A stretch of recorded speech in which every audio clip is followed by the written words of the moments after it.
views expressed and the opinions given by the individual host and their guests do not necessarily reflect those of Z-Talk Radio or its sponsor. You're listening to Z-Talk Radio, the #1 choice for music, sports, news, and talk radio. So keep that dial locked to ztalkradio.com.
Go bump in the night, it's more likely your plumbing acting up than your dead uncle paying you a visit. Call Roto-Rooter for fast 24-hour professional plumbing, sewer, and now water restoration services. Unlike some of those other plumbing companies, you don't have to be scared when you call Roto-Rooter for help.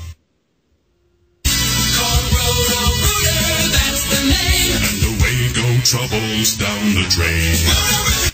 At Armstrong, we're proud of the great customer service we provide. Our hard work has been nationally recognized. Armstrong has received the 2012 Best Customer Service Award for service excellence among independent cable operators. From our Blue Booties to our 24/7 support, our customer service sets us apart from other providers. That's the Armstrong experience. Armstrong, one wire, infinite possibilities. It is time to welcome the person that will guide you through the supernatural realm. Your host, Tim Roxbury. And welcome back to another great Friday evening right here on the Z-Talk Radio Network. Well, tonight we have a very special guest. If I pronounce her screen name right, it's Cindy Sawyer. Her story has been featured on the TV show A Haunting. Cindy, how are you doing this evening? I'm good. How are you, Tim? Pretty good. Been looking forward to talking to you. I've been looking forward to it, too. So what, tell me a little bit about your background and how you got involved with paranormal and what led to The Exorcism of Cindy Sauer, or Sawyer. Well, it's Sauer, actually. You got it right. Well, there's a lot that led to it, but I've always had a fascination with everything paranormal. Anybody that knows me will tell you that. I've kind of done amateur ghost hunting for, forever, before Ghost Hunters was a show, and so it was nothing that ever really scared me. I was never afraid of, anything bad happening. And in fact, I kind of avoided the whole evil or demon subject altogether. Kind of, if you pretend like it's not there, then it's not, know. But a friend of mine at the time, we were dating. He's now my fiance, by the way. Anybody who's watched the show knows they've seen Jason. He and I are engaged now. At the time we were dating, and we decided that we were going to go ghost hunting. We found a house that I'd found it a few years earlier, and honestly, I lost it. As odd as that sounds, I could not find this house again. But I did end up finding it about a few years later, and when I found it, I felt like I had to get in that house. And I called Jason. I messaged him a picture. The house was just unbelievable, huge house. And I just had my mind set that we were going and we were going to get in. And we did. We went, and it was during the day before everything happened. We went in and we kind of cased it, looked around, took some pictures. And I even had a few experiences that day. I saw someone standing at the bottom of the basement stairs, and then there were different places in the house that just felt really uncomfortable. And so we were excited. We ignored it. It was evidence. We were excited because we'd gotten something, and we were just thrilled that maybe when we came back later, we would get something really tangible. All right. We left that night. We went to Netherworld in Atlanta, actually. We had fun there. And we went back to the house afterward. I was already apprehensive. I remember just feeling, I felt anxious. And as much as I had wanted to go earlier, something just inside me just was, it didn't feel right. I felt like I did not want to go, but we went anyway. I just kind of ignored it. I figured it was just, I was just a little anxious. But when we got there, we never made it into the house. It just felt bad, and there was something bad there, and that was the first time I got attacked at that house. And after that, it just, things just went crazy. Honestly, they just went nuts after that. And that's what led to the exorcism ultimately. Mm-hmm. That was the kind of catalyst. Wow. You had some sightings at your house also. Your daughter had thought she had seen her father at the house. Thought that she had seen him outside. Yeah. We at the are you referring to the house that we were investigating, or my house? The house that you lived in. Yeah. Before that, I've always had things happen. I've always had experiences. My former husband, and anybody that has watched the show knows that he committed suicide, and he did it in the house. We lived there for several years, and we moved into the house that was new. But even though I'd had experiences throughout that time, they weren't anything I put together. I didn't look at the big picture. When I look back now, there are things I can see, but at the time I didn't. After he passed away, things had picked up a little bit. I think a lot of it was we were trying to kind of deal with that, and we were also just chalking it up to just having an emotional, ride. We were not in a good place at that point. Mm-hmm. And it was my daughters and myself. And it was tough to move back in the house, but we did. It was just our best option at the time. But the one thing that I remember the most that kind of it kind of got me worried, I guess. It startled me. There was one day when I had gotten home and was taking my daughter. She was 9 months old at the time. I was taking her out of her car seat. And when I bent down to take her out of the car seat, something forcefully grabbed me, from behind. It grabbed me hard. And it's the middle of the day. And it scared me. It scared me. I mean, you turn around, there's nobody there. I mean, it was as real as anything you've ever felt, and then there's no one there. And, I researched a lot. I knew that something was going on, but I really didn't.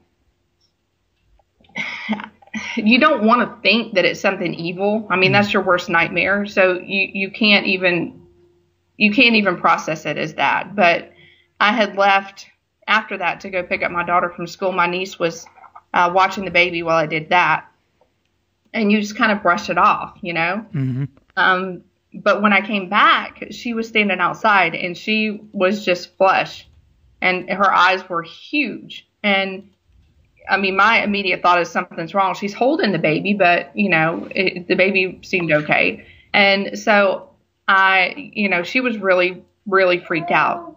Evidently there was a Bible that I kept on a table in my dining room, and that Bible had come off the table and flown across the room.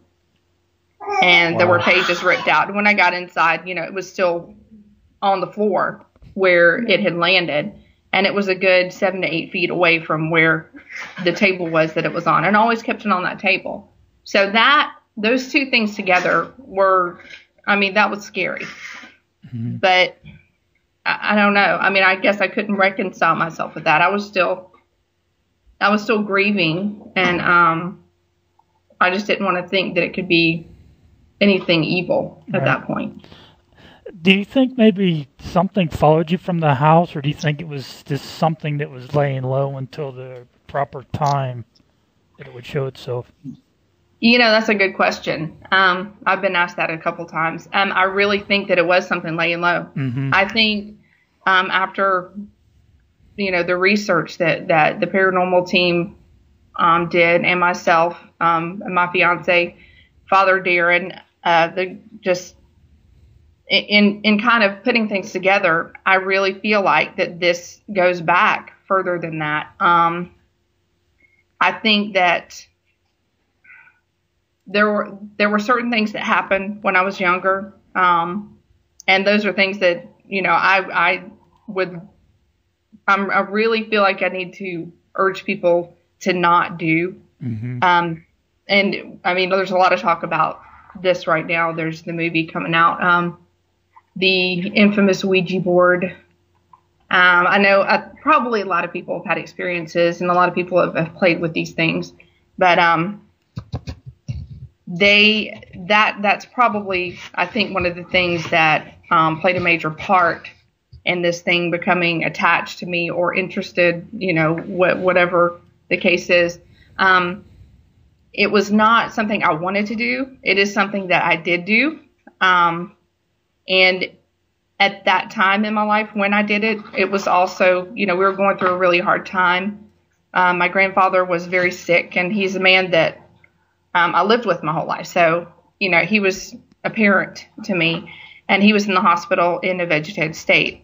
Some of my family members decided that it might be a good idea to try to contact him. But it went pretty far. The Ouija board wasn't, a spirit board, whatever you want to call it. It wasn't something that you go and buy at a retail store. This was serious business. It had, I can't remember all of everything on it, but it had these symbols around it. It had letters too, but it was just odd. And the person that did it, they would say, prayers or incantations or whatever for protection and light the candles. But in my opinion, and I know there are people out there who do it, I know there are people who, are experts, if you can be an expert at something like that. And I'm not judging anybody, but to me, I don't think there's too much that you can do that is effective in order to protect yourself. 100% from the things that really, really want to come through those things. Because these things are intent. These things are not nice. They're predators by nature, and they are going to find the weak spot. They will find it because that's what they do. And when they do, all you can do is hang on for the ride, honestly. All right. I hear people say they're not evil. The Milton Bradley version to store, there's nothing to it. I have spiritual friends, Tim Shaw being one of them. He doesn't think that, there's anything evil to the Ouija board. In fact, he makes some to sell or give away or whatever. But do you believe that the store-bought version is just as evil as anything else out there? I think absolutely it is. I think when people put pieces of paper down on a table and write letters and make it on a piece of paper, I think that anything, because you have to think about it this way. They don't care if it's a complicated piece of art that has been made and, handmade by someone, or if it's a piece of paper. A door is a door. Mm-hmm. And it doesn't matter to them what it looks like. It doesn't matter to them, how it works or what what you're trying to do. They don't care what you're trying to do. They don't care if you're playing. They don't care if you're serious. It doesn't matter. And people, have done it and successfully, if you can do that. But to me, it's really disconcerting to me. This is something that I'm really passionate about. It's scary because people are using these at an accelerated rate now. And I'm telling you that, to me, after what I've been through and after what I know, these things are not safe. They're just not. They're not safe at all. I won't have one around me. I won't have one in my home. I won't have one near my home. I just never will. In fact, I remember when I was a kid even, I was about 7 at the time. My sister must have been about 4. And I've got a lot of sisters. But this one was 4 years old. She had gotten as a gift for Christmas. And we didn't know anything about these things back then. We weren't, they weren't widely known. You didn't really know about it. You knew it was a game that people played. She got one for Christmas. And when she opened it up, she was tiny, and she screamed and threw it across the room, even at that age. It got sent back. But I think that maybe there may be some sort of innate, sense in some people that these things are just not good. And there are people you're not going to convince of that, and there are people that are on the fence. But if I were to try to convince someone yes or no, I would convince them not to use them. There's no reason to. To me, there's no reason. I think that the reasons may be to contact, a loved one who's passed on, but there are reasons we're not supposed to do this. Mm-hmm. There's nothing worth having to go through what we went through. There's just nothing that's worth that. I agree. If the door's not open, why open it? Why mess with it? Because in your case and some others that I'm familiar with, it's just bad luck. It's horrible. It can destroy you. And why mess with that? Well, I have yet to find a case or a person who has dealt with these things or messed with them, who has had a good story and who can say, yeah, I did this and I benefited from it, or, I didn't had a good experience. And the thing is that these things are really, really good at swaying you in that direction. They're master liars. And this is what they do. They are wonderful at deceiving you, and they are really, really good at getting you to see it their way. Really good. Mm-hmm. And a lot of it, from what I read and what I had experienced, a lot of this stuff, if it's a demonic entity and it's something that, involves a Ouija board, the stuff starts out very subtle, and it can stay subtle and dormant for a long time, but it just takes that one thing that brings it out, and sometimes you don't know what that is. I agree. When I did the sessions with the Ouija board, at that time I was 17, and there were, I want to say, maybe 4 or 5.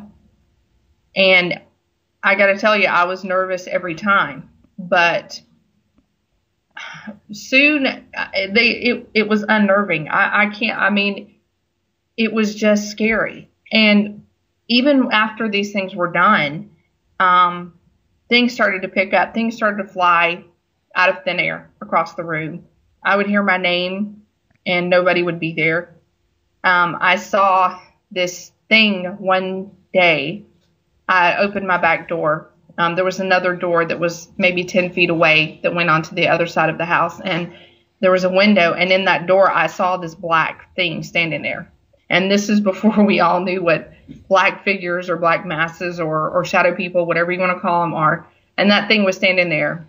And I remember so well, it had a head with no neck and broad shoulders and long arms, and it was black, and it was standing there staring at me. Wow. And this was during that time. That house just started to, the energy in the house was just horrible. It was sickening. It just turned really sick really fast. Do you believe, and I'm sure you do you feel that this stuff feeds on your emotions? That's the whole key. That's where they get you. That's what they're really good at, and honestly, that's what that is their food. Your emotions are a huge player in the game for them, and they are really good at manipulating your emotions. They anything negative, and it could be you're being sad, being upset, angry, of course. Fear is a big one. They love fear, and they feed off this, and they multiply it, and reproduce it and push it back toward you. It's a vicious cycle to get caught in. That's why a lot of people, when they have an attachment, or even if they don't, if there's one around. If you've ever seen anybody just turn really negative and really depressed, those people that sometimes it's hard to be around them. Right. Because the energy that they emit is so negative, and it actually rubs off. It literally rubs off on you. Like they're sucking out your positive energy and pushing back negative energy. It's just difficult to be around them. Sometimes, not all the time, but sometimes there could be some attachment in that, because that's very indicative of what they do. Right. My sister's like that. She has been going through the separation with her husband, and now that the divorce is final, throughout this process, she has been calling him names and saying negative things about him. Like, I told her, I said, don't do that. I said, it can fall back on you. It can affect you emotionally, physically, whatever. I said, don't wish bad on him, no matter how mad you are, or how bad this thing is. You just don't do that. You don't send that negative energy out there, because it could come back and bite you. Oh, I'm a big believer in that. That's one thing I had to learn. I had to learn, especially after everything, I've had to learn to really keep negativity in check, and to keep, steer clear of people who are just really negative. I have a few, people who are family members who tend to be negative, and I love them, and I won't, I'm not going to turn my back on them. But if they continue to be negative and there's just nothing you can do about it, you just have to sometimes limit contact until they pick themselves back up. But it's really hard sometimes. I remember being there. I remember in the midst of everything, I was so pulled down with negativity that there was no way out of it. I felt trapped. I just felt completely trapped. I think that everything that has happened, kind of throughout my life added to it. I think, things were rough. My first marriage was difficult. There was abuse. There was alcoholism. So that in itself was, it kept me in a state of negativity for 13 years. Wow. So, it's hard to come out of that when you've been in it for so long, not to mention, my childhood was it was tough. It was difficult. So I went from one bad situation to another. And I think it kind of had a snowball effect, honestly. I don't think I really kind of knew I knew how to be positive, but I really didn't understand how much negative energy I had kind of collected or that was around me. And scars too, any sort of scars. If you've been through something, everybody has scars. Everybody's been through, things, and these are weaknesses. And to them, these are their little doorways, all these little weaknesses. That's just an opportunity for them. That's just how that's kind of how they get their clutches in you. I was just going to say that's a great door for them to come right in. It is. And there's some debate. I know that with different with different faiths, there's some debate on whether or not you can be possessed by a demon or have an attachment. But I think this whole situation challenged a lot of people's beliefs that were around me. I've been baptized, and a lot of people believe that if you've been baptized, that you are exempt from the possibility of possession. Right. And that's just, to me, that's not true. These things are opportunistic. They don't care if you've been baptized. They don't care what religion, what race you are. It doesn't matter to them at all. It's about weakness and if they can get in or not.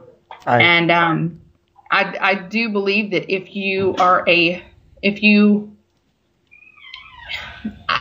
to me, a lot of people say, well, I practice the occult and I practice, witchcraft or Satanism and nothing ever happens to me. Well, I think to me that it's kind of like the old adage, if you're not sick, you don't need a doctor. Right. I think that the doctor doesn't need to come see them because they're not sick. They're already there. They don't have to be coaxed in. They don't have to be scared. They don't have to be taken over because they're no threat. It's when you're a threat that it matters. And if you're a threat who is a weak person because of whatever situation, then you're a prime target. All you have to do is mess with the wrong thing. I mean, it's not that difficult for it to happen. Things just have to line up, I think. Mm-hmm. I agree. I talk to different people and even different investigators. They'll tell me that, I got God, I got Christ, I'm protected. I don't need no medals. I don't need to wear no gemstones. I don't need to wear no blessed St. Michael medals, But the thing is, I mean, if this stuff wants to get near you or get in you, it will. It'll find a way. Sometimes these things just tend to piss them off, honestly. Mm-hmm. Right. And, but I guarantee you, if you are in a place where they are at, they are less prone to try to do something to you if you're protected. Mm-hmm.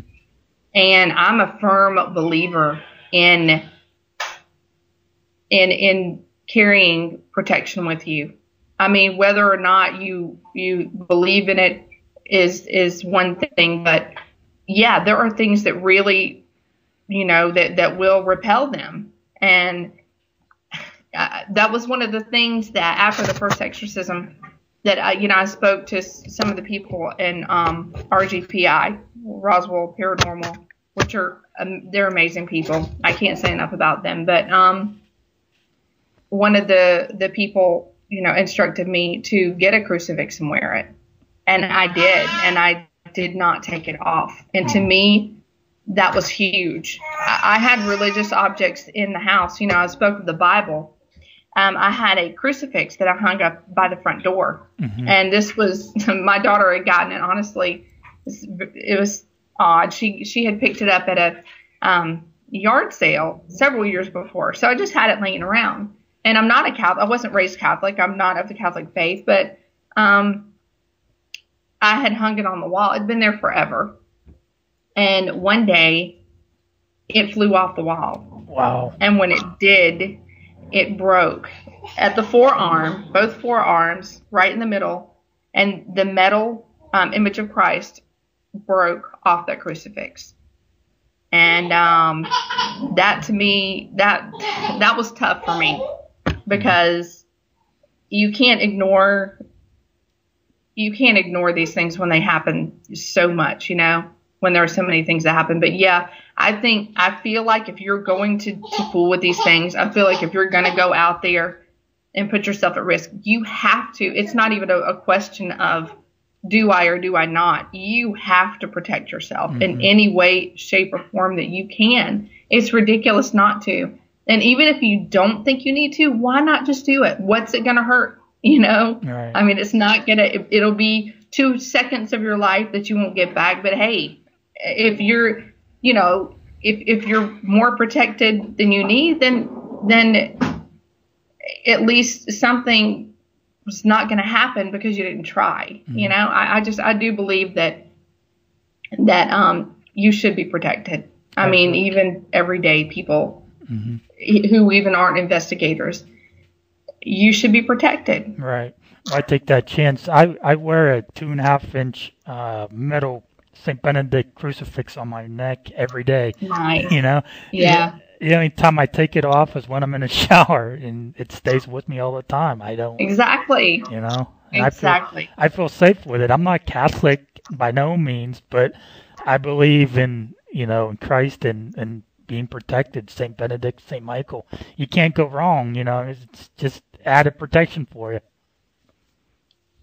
Absolutely. I believe it too. All I can say is St. Michael is my friend. Exactly. Yeah. And I have said that prayer many a time. That has been huge for me. And that prayer has been a source of strength. And I take that very literally. I light candles around my house. I've got holy water. I do keep a stock of holy water. Father Darren, he made sure that I had plenty. And then, you know, I also live close to the Catholic Church. So I've got it at my disposal, and I use it. I absolutely do. I cleanse my house pretty regularly because also being sensitive, or, you know, having some sort of sensitivity, it's downright necessary for me to do that. I've got to be super careful. And speaking of which, I believe that after things like this have happened, that, in fact, it's not that I believe, I know, these things know your name after that, if that makes any sense. You know, they know who you are. Right. And they don't forget it. So I've got to be extra diligent in my efforts because, you know, people ask all the time, do these things come back? Wouldn't you? Right. Do you think? Do you believe that us being sensitive, whether it's psychic or empathic, do you believe that it, you know, it makes us more susceptible for an attack? I would say it does. Because if you're more sensitive to good spirits, it's only logical that you'd be more sensitive to bad spirits too. I know several people who I speak to they're sensitives, they're psychic. And they are very careful to protect themselves. I don't get read. I will not allow anybody to read me. They won't even if I wanted them to. I did a test recently on someone who is a sensitive, and I asked them for a reading, knowing going into it that I wasn't going to let them read me. And they spent a few days pretty sick after that, and, you know, kind of messaging me and, hey, I'll get back to you tomorrow. And I kind of knew what was going on. And, you know, I told her, I said, I don't want you to read me. I'm not going to let you do that. Because I knew that she would pick up on things and that would be dangerous. It's not a good idea. So as much as you're open to things, I think that it does put you at inherently more risk and to being, you know, attached to one of these things. I really do. Mm-hmm. So you've felt these, you know, the spirit and stuff all your life, haven't you? I have. And I'm not the only one in my family. Actually, it's kind of it might go back to, you know, the whole, we don't know, maybe some people say a curse or you know, has a few labels. But I remember the first thing that really threw me off and upset me, and my older sister, and I actually experienced this together. We were in our room. My great-grandmother, who had lived with us, she had recently passed away. And her chair, it was her favorite chair, it was sitting at the foot of our bed, facing our bed, you know, at the wall. But it was at the foot of the bed. And she woke me up in the middle of the night, and she was extremely upset. And my great-grandmother was sitting in the chair. And she was just kind of sitting there staring at us. And I was 4 at the time. Yeah, I was 4. When I saw that, we just kind of put the covers over our head and stayed there till we went to sleep. That was scary. Even though it was a loved one, that was terrifying. And that was the first experience I remember having. Mm-hmm. The second was a few years later. And some of these are going to sound pretty crazy. A few years later, we were all asleep. It was the middle of the night again. And I've had some people say that, you know, they laugh at this one. Some people say, well, I'll tell you what they say after I tell you. But there was something outside our window. The house was really large. It was a duplex. We had made it into a duplex. My parents lived on, you know, we lived on one side. My grandparents lived on the other, but they hadn't built our rooms yet. So I was, you know, staying over my grandparents' side. And our bedrooms were at the end of the house. Well, at that end of the house, there were these tremendous footsteps. It was huge. Whatever this was, walking by the window in the middle of the night was huge. And it let out this horrible scream, this yell. I mean, it was not human, whatever it was. And some people have said, well, it was a Bigfoot, you know, but I don't know about that. But whatever it was big enough, and it shook the house enough to wake up everyone in the house. Wow. And my grandfather actually went outside to find out what was going on with his gun. And there was nothing there. But everybody heard it.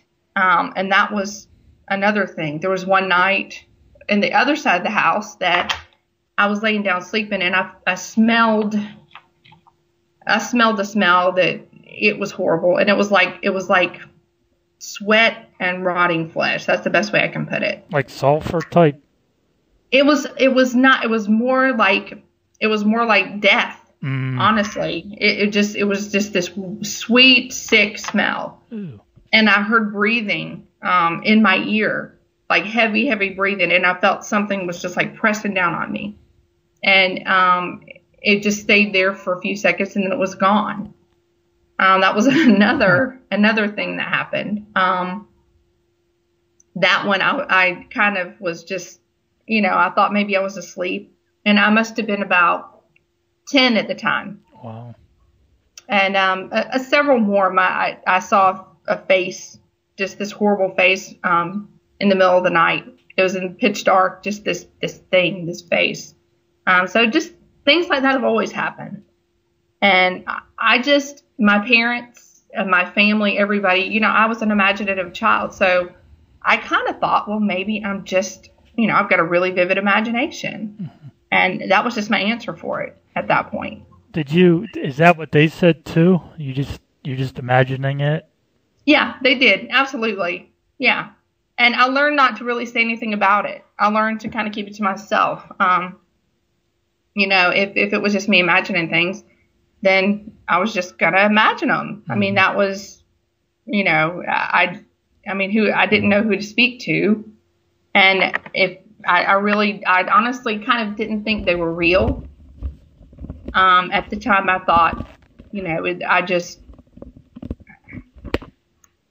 there was really nothing I could do, I guess. So I just didn't say anything. I just kind of kept it to myself. But I've always been afraid of the dark. Mm-hmm. I mean, always, just unnaturally afraid of the dark.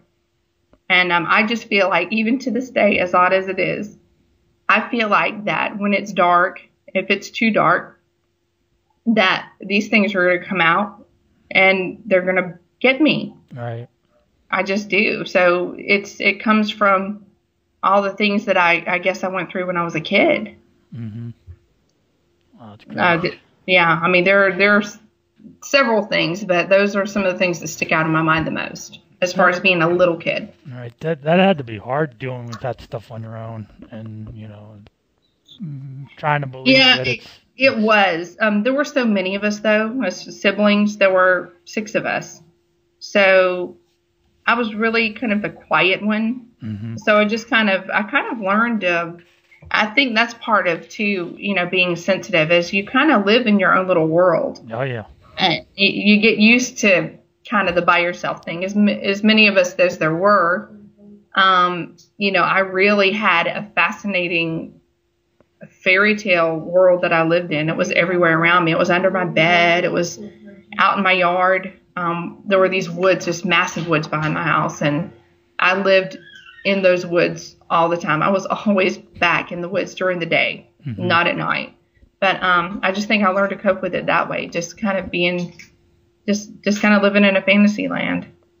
Yep, I can kind of understand. I've been living that too. When I was a child and things, because people just didn't understand you. They didn't understand what you were thinking, what you were seeing, feeling. There was nobody to talk to. No, there really wasn't. And back then, as well as I do, talking to a counselor, just that would not do. Yeah, you're nuts, you're crazy, Yeah. You're medicated. Yep, exactly. And you were just a misbehaved child. Mm-hmm. There wasn't ADD or anything back then. You just were a bad kid. Mm-hmm. And you don't want to be a bad kid, and you don't know what you did wrong. So you just kind of keep quiet about it. And, that's probably, as we know now, not a good idea. Exactly. So, but it was, like I said, things always happen, but it wasn't just Ouija. It was Ouija. It was, like I said, astral projection stuff. It was divining, automatic writing. Let me see. I don't think I've left anything out. There's not much left after that, though, is there? But it was everything. It was all those things. And, you don't know. I mean, you really don't know the full scope of these things. I didn't at 17. I didn't know. I had no clue that it really worked. And I'd gone to church my whole life. I grew up in church. There was nothing in me that said, okay, my worst nightmare is going to come true. There was nothing in me that said that. I remember watching the movie The Exorcist at the age of 13, and it terrified me. That movie was my worst fear. And I actually, I was scared for like 2 months after I watched that movie. It was scary. I didn't want to be in a room by myself. And, you just don't think about it. You don't think that doing this stuff, that there are going to be consequences. And young people especially don't. Even now, more than even when we were younger, they don't think about this stuff. But if there's some way to get them to get just one person to listen and reconsider doing this stuff. I mean, just one, then it's worth it. Because this is just, it's not a game. If these things stood in front of you and looked you in the eye, then you wouldn't play with them. And that's exactly what people are doing. They're playing with these things like they're toys, and they're not toys. Mm-hmm. I agree. Yeah, I feel that the TV shows tend to, have people and their friends go out and explore and find a ghost essentially, and and they don't know what they're doing. They just because they see it on a TV show, they think it's fun. They get their friends together and they go out and they don't even know or realize what they can bring home. Yeah, that's a big thing of mine too. Is you see people all the time. I'm a member of a few of these groups on Facebook, and they're paranormal groups. And people well, let's get a group together and go ghost hunt. Right. Well, are you gonna say, hey, let's get a group of people together and go do surgery? It doesn't work that way. It's not just. It's a twofold problem, because it's not just the issue of these people going out and putting themselves in danger. They go one time or two times and they think they're experts. And then whenever anybody says, I need help, they're going to run to try to help them, which is not only putting them at risk, but it's putting the people that they're trying to help at risk because they don't know what they're dealing with. Mm-hmm. And I can't stress enough to people that you need to know what you're doing. You have to know what you're doing. It's not a hobby as much as people want it to be a hobby. I wanted it to be a hobby. I was one of those people. It's not a hobby. You have got to know what you're doing, and you've got to study this and know what the risks are, because there are risks, and it's got to be taken seriously. It has to be. I see people giving advice to other people all the time. People will post something and they'll say, oh, it's a demon. You need, if you say a prayer and cleanse your house with some sage, you'll be okay. You can't do that. First of all, you don't know what it is. You can't give out advice if you're not sure. There has got to be extensive study done. There has got to be research done. The problem has got to be looked at from all angles. And you've got to have a professional tell you what's going on. You can't just make assumptions, because that's an awful thing to do to a person, because 90% of the time it's not going to be a demon. It's not going to be something evil, and these people are going to be scared to death. Mm-hmm. And that's unfair to them. You can't do that.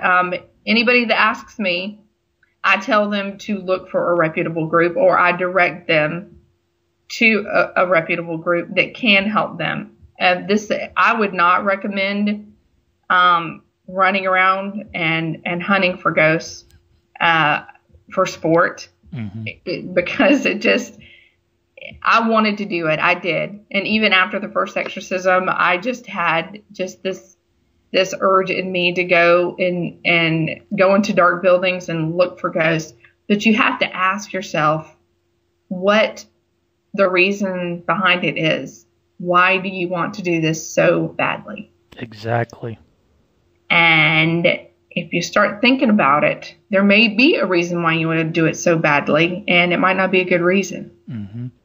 Because these things have to have a way to get you where they want you to be in a vulnerable position.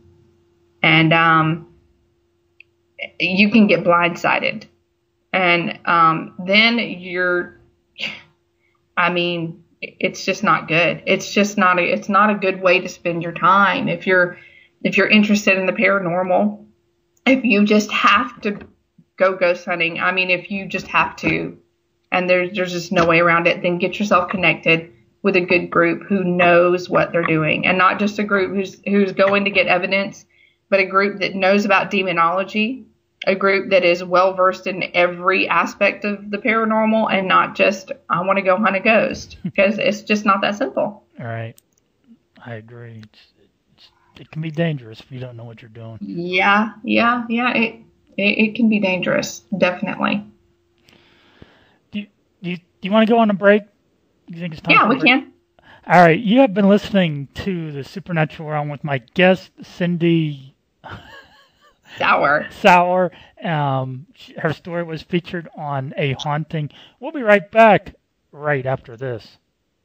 In Maine, police pulled over a car that was traveling in the wrong lane and found the driver, a 37-year-old woman dressed as Hello Kitty. She's charged with operating under the influence. Her mugshot shows her in the red and white costume minus the giant Hello Kitty head. A mugshot taken at the police department in Gates, New York shows a zombie with fake blood and cuts on her face.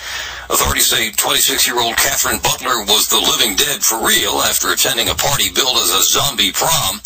At 2 a.m., officers pulled her over for driving without headlights and charged her with being drunk behind the wheel. Butler was picked up by a friend, and 3 hours later she was stopped again on the same road, still in the zombie costume and makeup. The European Court of Human Rights ruled this week that Stephen Goff should be wearing a costume or something. Goff is Britain's naked rambler who spent a total of 11 years in jail for walking around with nothing but a hat and a backpack. He claimed a right to public nudity, but the court disagreed. I know where you can find a used Teletubby costume. Sidebar, I'm Bill Whitney, CBS News.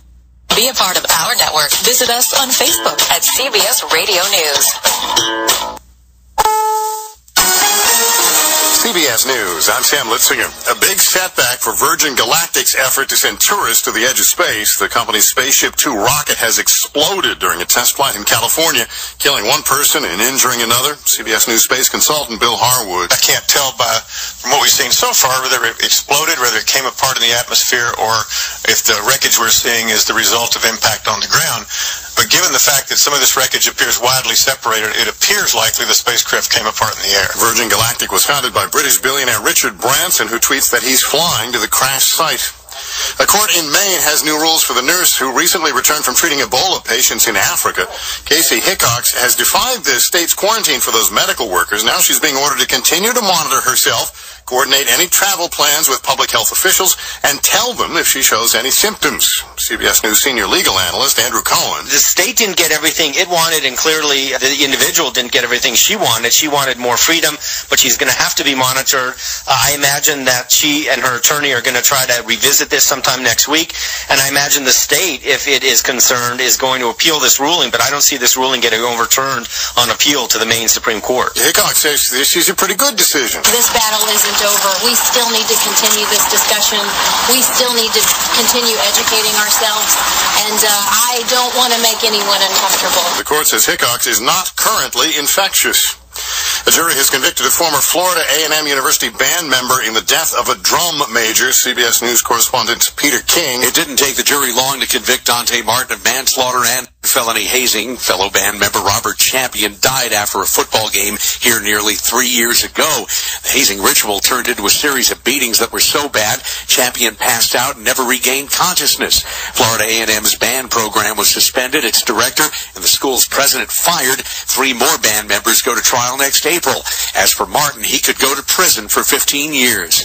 Peter King, CBS News, Orlando. The director for one of the most prominent athletic departments in the country is out. University of Michigan President Mark Schlissel made the announcement. This morning, I accepted the resignation of athletic director David Brandon. He'd come under fire for the school's dismal football season and the handling of quarterback Shane Morris's head injury in a September game against Minnesota.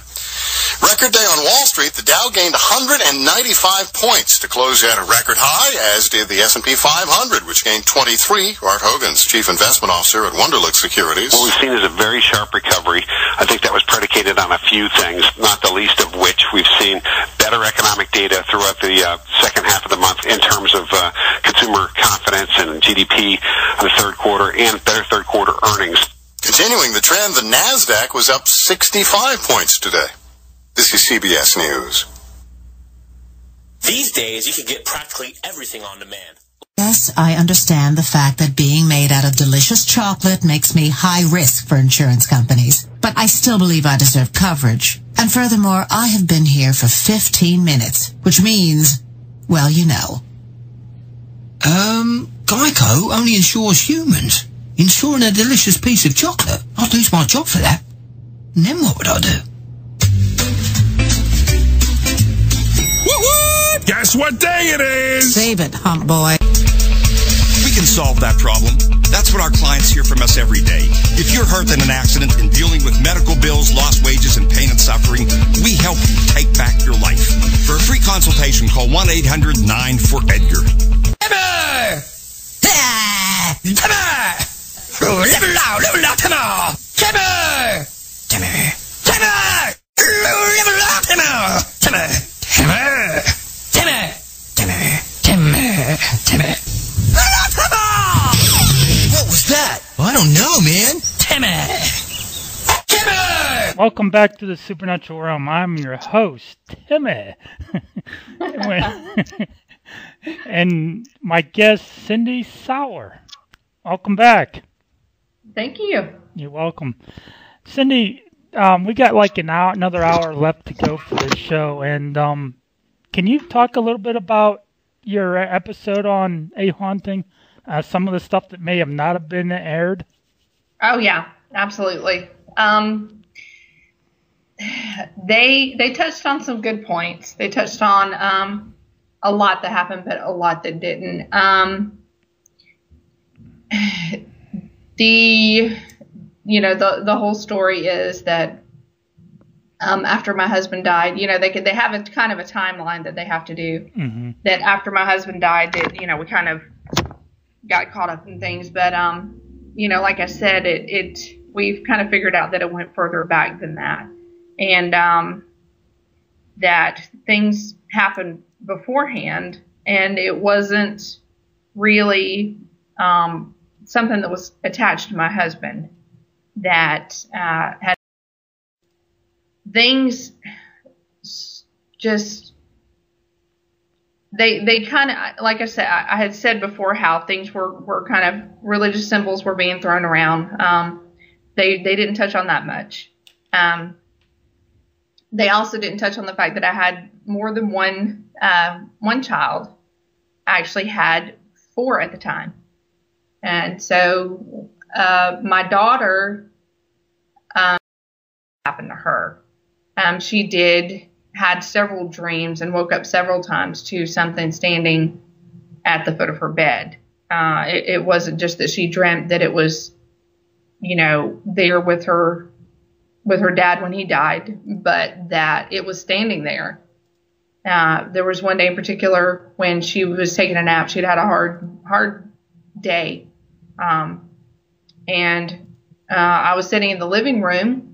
She woke up just terrified. Her friend was over and came and got me and said I needed to see her. And I went in and she was a mess. It took me a few minutes to calm her down and ask her what had happened. And she described this thing that was standing in the doorway of her closet at the foot of her bed. And it's not something that you want your child to see in your home. That I felt it when I was standing there. You could still feel this presence. Everything was standing on end. It just felt horrible. And I picked up the kids and we left. We were gone for most of the day. And I didn't want to come back home that night, but we did. At that time, I didn't know Jason. I didn't really have anybody to call and say, come stay with me or, can we stay with you? And I didn't want to do that. It was my home. And so we did go back, and there were several times when we went back. Regardless of what was happening, I knew something was there at that point.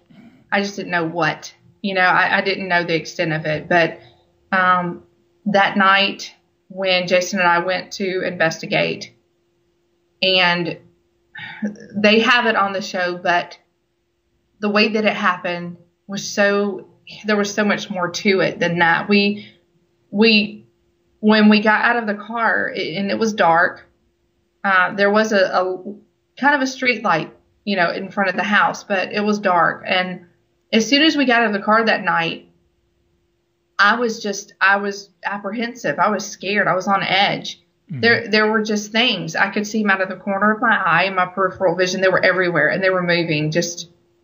They were just moving around, and you could hear them because they were going through these weeds and through the bushes. You could hear them moving.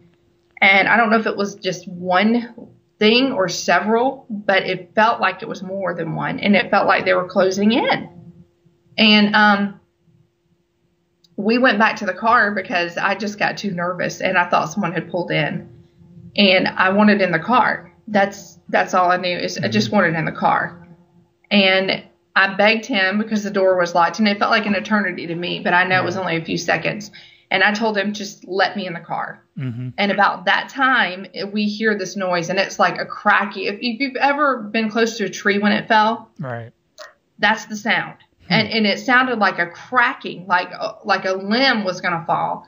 And we turn around. It was behind me, and I turn around to see this tree, and it's a big tree, and this tree is just twisting. The tree is just in front of me, wow. And it had to be 50 yards away maybe, and it was just twisting. There was something coming through that tree, and this thing was big, and this thing must have been 30 feet. And it was just this thing, and it was just like vapor, but it was thick. And it just came, it came at me like a train. And I got in the car and slammed the door, and he started down this driveway, and it was behind me in my ear, and it was just screaming, just this loud scream. And I was in the floor almost. I had my hands over my ears, and I didn't know I was frozen, and I just closed my eyes, and there was nothing I could do. It just screamed. And when we got to the end of the driveway, I just told him to pray. I said, just pray, please pray. And he started to pray, and evidently I had an episode there where I just contorted and I twisted, and they show that in the show. That happened for a few minutes, and then it just stopped, and everything was very quiet. And I don't remember after that. There were some things he says that I looked at him and said, that was weird. And then we went to a parking lot not too far from there because we just had to honestly calm down. And it was about, I don't know, maybe 3:30, 4:30 in the morning, somewhere around there. And things just continued to get worse. I remember wanting to get out of the car. I got out of the car, and I was just pacing. And at that time, I didn't smoke, but I told him, I said, I need a cigarette. and which I guess anybody would at that point. Right. But I just was walking back and forth, and it felt like something was just going to pull me and just come and yank me and pull me back into that house and down into the basement and under the ground. That's what it felt like. Mm-hmm. And I just kept pacing, and I was pacing, and he grabbed me and looked at me, and he said, what's your name? And I looked at him, and I was like, okay, you know what my name is. Right. And he looked at me again. He said, what's your name? And I started to get really angry. I remember I felt really, really angry. Like, why is he even asking me this? What is wrong with him? And honestly, at that point, I wanted to punch him. And he just kept talking to me and saying, remember this and remember, asking me to remember things. And I just was like, just leave me alone. Just leave me alone. Just let go of me. And he said, no, I'm not letting go of you. I said, let go of me. And I was very adamant, let me go. And he was adamant, I'm not. Right. And he kept me there. He was leaning against the car, and he grabbed me and held on to me. And then I started to cough. I started coughing. I started retching. I started to gag. It was like I was trying to cough something up. And it turned into this hiss. And it got louder. And he had me there in front of him. And I was pushing away from him. I remember that. And I just remember hearing this horrible sound come out of me that I was not making. And he just kept asking me what my name was. And at that point, I had taken a back seat. I don't know if that makes any sense, but I wasn't in control. And he kept me there and he started to pray, and it got worse. And these sounds were coming out of me, and I was not able to speak anymore. And my body was stiff. All my muscles were just hard, and my whole body was that way. I couldn't move my body. I had no control over anything. I was very aware, but there was nothing I could do.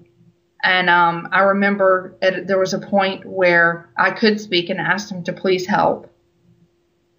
He kept praying and told me, you need to say Jesus. You need to say the name of Jesus. And I couldn't do it. I don't know how long this went on. I'm not sure. But I started to kind of fight inside myself. And there came a point where I was able to say it. And when I said it, everything just lifted and I collapsed. Wow. And that was the first, episode. That's the first thing that happened. And at that point, we thought that it was an isolated incident. We just thought we'd really pissed something off at that point. So, So this thing actually took over and pushed you in the back, and then it just spoke for you? Yeah, it did. Wow. And, that's one of the things, too, that whenever this thing was ready to manifest itself inside me or whatever, whatever you want to, label it as, they have entry points. Mm-hmm. And their entry points for me, and I've done some research, it seems like a lot of people are like the neck and back area. And this thing would just dig. And it just like dig through my back. And I know that sounds crazy. And but it just wanted to dig in, just with its claws, just dig into me, to get in there, to get in, and just kind of wear you like a puppet. I mean, that's the best way I can put it. And that's why a lot of people are scratched on the back and on the neck. That's what they want to do. They want to go through there. Another thing they like to do is bruise you. After that happened, there are several times I woke up with bruises on my thighs mostly, and on my forearms, on my just all over my arm, on my chest sometimes, and they were always in threes, and they looked like fingerprints almost, but a lot larger, sometimes handprints, but much larger. And that was a regular occurrence, to have bruises on my legs and arms. So that was mostly when I was sleeping that would happen. Right. And that was one of the other things they really did not talk about in the show. But that was a pretty frequent occurrence. Once those things started happening, that was kind of a tell that this thing wasn't gone. There were that next day, after all that happened, it took me about 2 days to recover fully. I was completely zapped of any energy, any at all. I mean, I had none. And I kind of went around in a daze for a couple of days. I was really depressed after that. I cried a lot. I was really extremely negative and couldn't help it. And there was like no way to dig myself out of that. It was hard to come to grips with the fact that had happened and that this thing had taken control of me. But it was, I really didn't want to think about the fact that it had followed me. Mm-hmm. I mean, not knowing now, what I know now, and the fact that it had come from somewhere else and just needed a grand entrance, because that's what I feel like it did. Right. It just made a grand entrance. I didn't want to think about the fact that it had followed me and that it was still with me, and much less that it was attached to me. Right. You don't want to think about that. When this thing was affecting you, when someone would ask you a simple question, would you, fly off the handle or get nasty with them? Oh, absolutely. Yes, yeah. Oh, many times. Anything, any simple thing, any simple request, anything that would get on my nerves that normally wouldn't. I mean, I'm pretty patient. I've got 5 kids. I consider myself a patient person. I was impatient. Mm-hmm. I was not patient, and I didn't want anyone to ask me anything. It didn't. I remember this is a tough one. This one's tough for me to think about. It's hard for it's hard to think about the fact that it happened, but it was Halloween of that same year. No, it was the next year, and before I'd had an exorcism done. Was it the next? No, it was the same year, because it was right after this had happened. That happened before Halloween, so it was the same year. And my daughter, the one that was in the show as well, she had a Halloween party to go to with 2 of her friends, and Jason and I were going to take her. So they were in the back seat, being teenagers, and we were going to the party, and my daughter didn't exactly know which house it was that they were going to, but we were looking for it, and they were in the back seat just making noise, laughing, and I got really, really irritated. They were really getting on my nerves, and to me, it seemed like they were making fun of me when they weren't. I mean, right. That was not even, they weren't. And I started to get angry, and I would start to tense up. Just, my muscles would start to tense up. My hands, I would start to kind of to fidget. And when I would start to fidget, I was trying to stop anything from happening. I would fidget to try to make, to keep my body moving so that it couldn't do anything, so I wouldn't tense up. And so I was fidgeting, and Jason knew what I was doing, and I couldn't wait for them to get out of the car. I just wanted them out of the car. It progressed, and it just, they kept going, and I told them just to be quiet, and in the nicest way I could at that time. And we dropped them off, and it took a long time to calm down.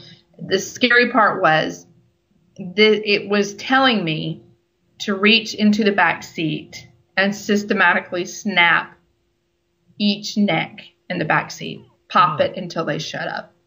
That's exactly what it said. Pop their necks until they shut up. And that's what it wanted me to do. And I was angry. I mean, I just got angry. And it would do things like that and say things like that. There were several occasions when it would make me feel angry like that.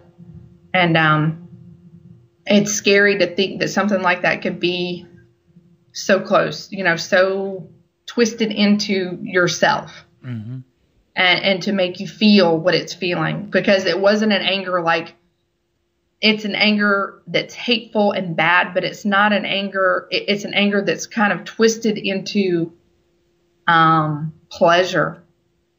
If that, I don't know if that makes any sense at all, but it's a happy anger for this thing. And it's a thrill. I mean, it's thrilling. And that's what it wanted, that's what it would have liked for me to do. And that one stands out and was pretty scary to me. Wow, that's crazy. It was crazy. I mean, because it's coming from inside of you. It's not like it's, it's not like it's an outside force. It's inside of you doing this. And that was after I'd had a couple more attacks. There was one where I had gone down the street, I had to pull over because I was punching myself in the face.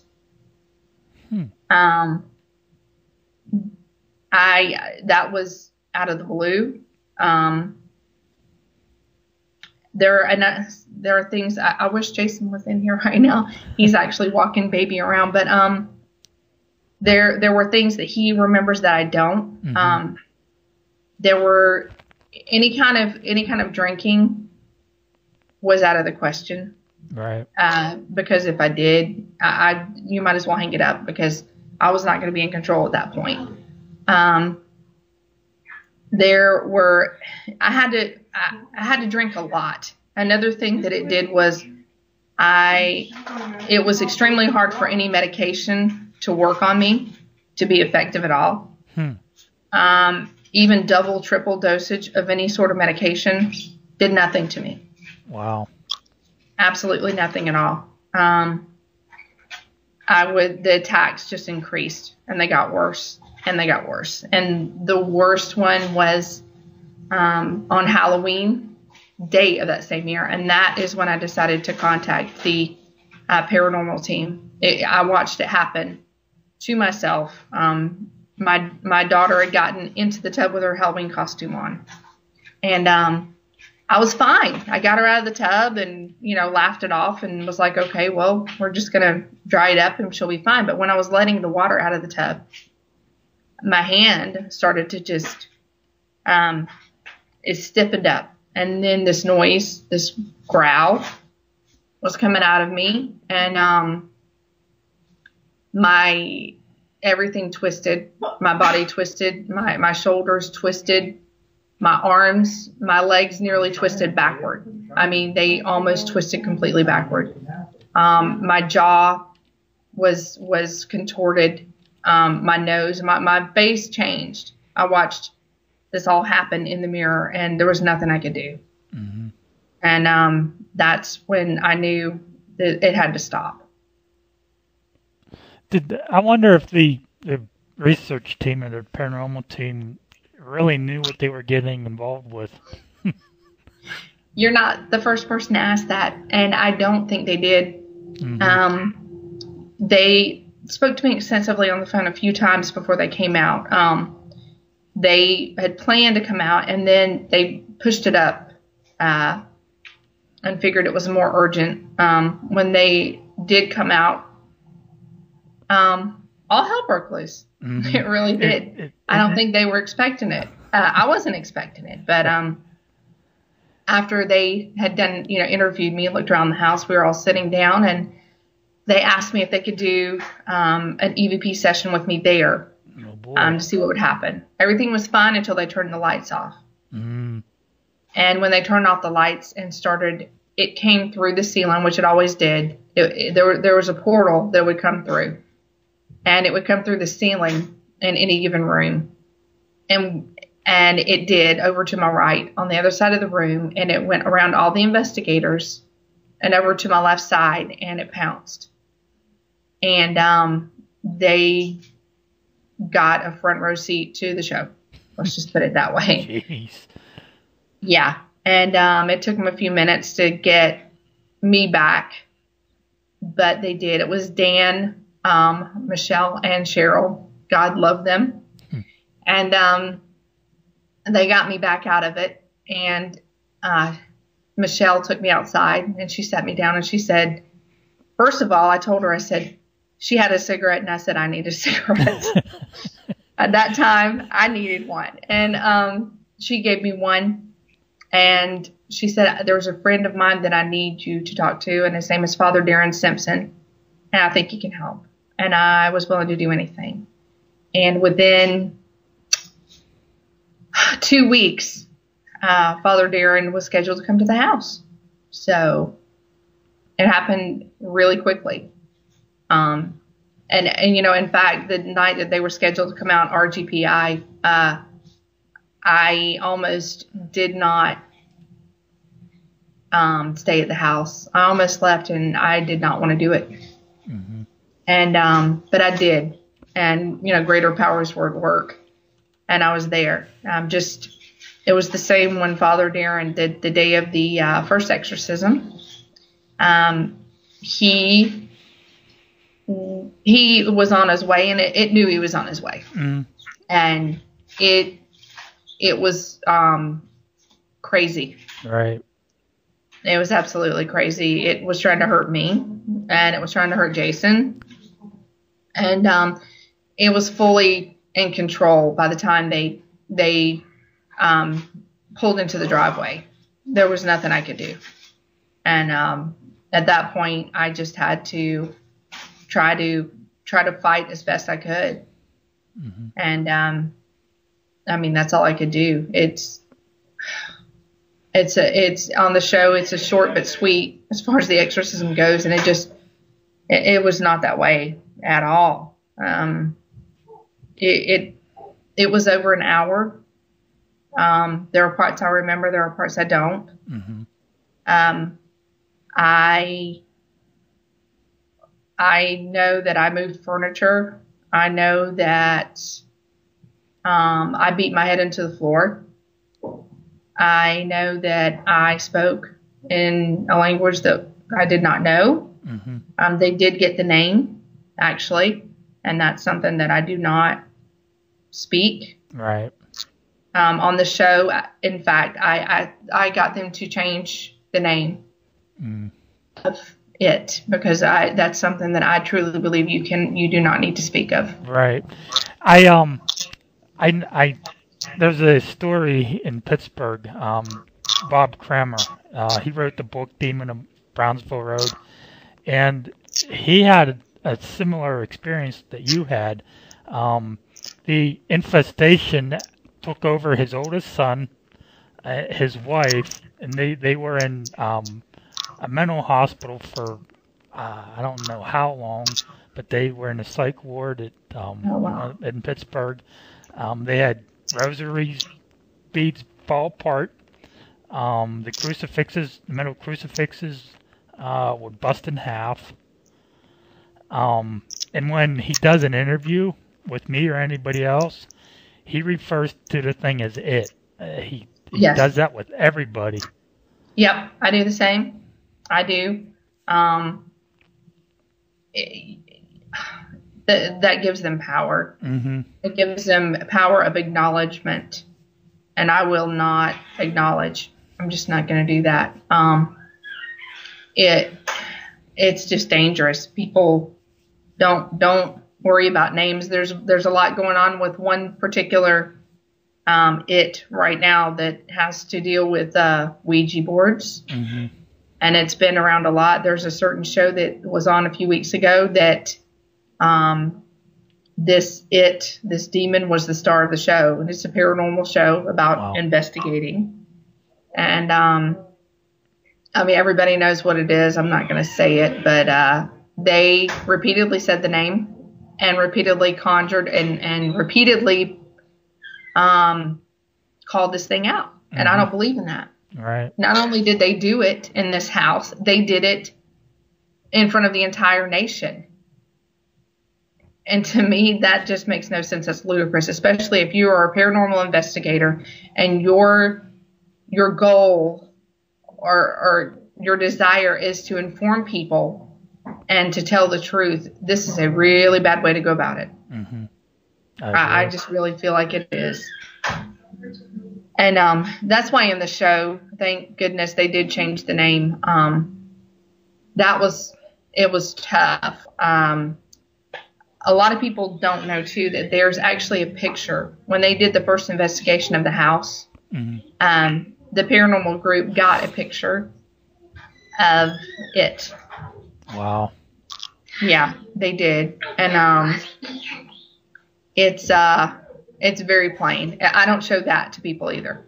I just, there are a few people I've shown it to. Actually, Jason's back, so maybe we can get some information from him. Okay. But I don't really show that to many people either. But yeah, the more you acknowledge them as an individual, I think that's risky. That's what they want, I think. go. That's all you. Yeah, and anybody who has dealt with them is going to. They're not going to say the name. Mm-hmm. Not, you know. There are so many things. There are just so many things that I wish I could impart on people. Mm-hmm. And here, I'm going to let Jason tell you a few things that I spoke about not remembering. Okay. And there are things, you know, before even during the exorcism, that maybe we should touch on that I don't remember, that he could probably tell you more about. Mm-hmm. So what do you guys want to know? I've been out trick-or-treating, I'm sorry, so I missed out on part of it. That's all right. If you can sort of fill us in and fill the listeners in on some of the things that you remember and experience that maybe Cindy may not have or may not have known about. Yeah, well, there are a bunch of generalities too, kind of some vagueness where she just doesn't remember days, or I'll mention little things like, hey, remember that time we went to the movie? And she says, I have no idea what you're talking about.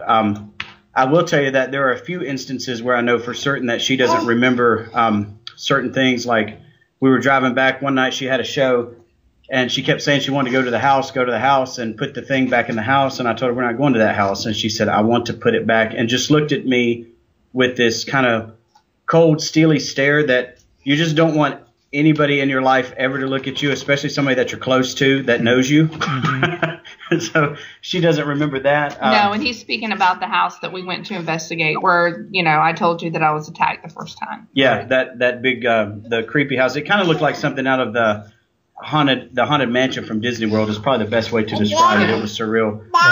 Then during the exorcism, her eyes actually glazed over once she was on the ground, on the floor. And that was pretty surreal. And I was there being just evangelical, and then Father Darren, he was there performing the rite of exorcism, and that really just messed. That messed, I think, with both of our theologies, because he was of the mindset that had she been baptized, she could not be possessed. And I just told him, I said, well, just come inside. You need to see. And right. it was pretty surreal. But beyond that, what are some other things that you don't remember?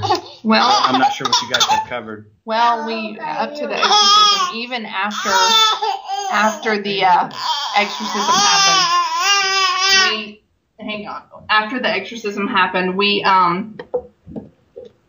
I was fine for a while, and I moved out of the house, but everything was good, and I don't really think I had gaps in memory then.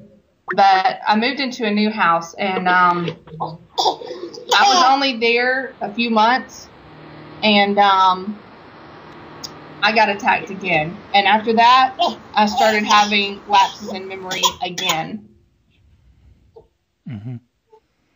So. And it was weird. I mean, we would be going, and I would tell her, remember the day that, you know, we went and we were on the way to Helen, and you said, you know, you mentioned something about your grandmother, and she would say, I don't have a clue what you're talking about. Just stuff like that where it's really surreal. Or I would say, remember, you got really angry at me, and you mentioned this about so-and-so. And you know, we're careful with the names and stuff, but she says, I don't have a clue. And I said, yeah, you were very, very angry and forthright, and said, you know, I was just trumping up stuff and blah, blah, blah. And she says, I just don't remember that. So those things can kind of really mess with you. I heard you guys earlier talking about spirit boards, and the best analogy I can make with that is why we're so adamantly opposed to it is, if you think of it this way, if I sat on my front porch all day and opened up my door, mm-hmm. I could see who was coming in and out of my home. You know, with a spirit board, if people are trying to communicate with somebody and contact them,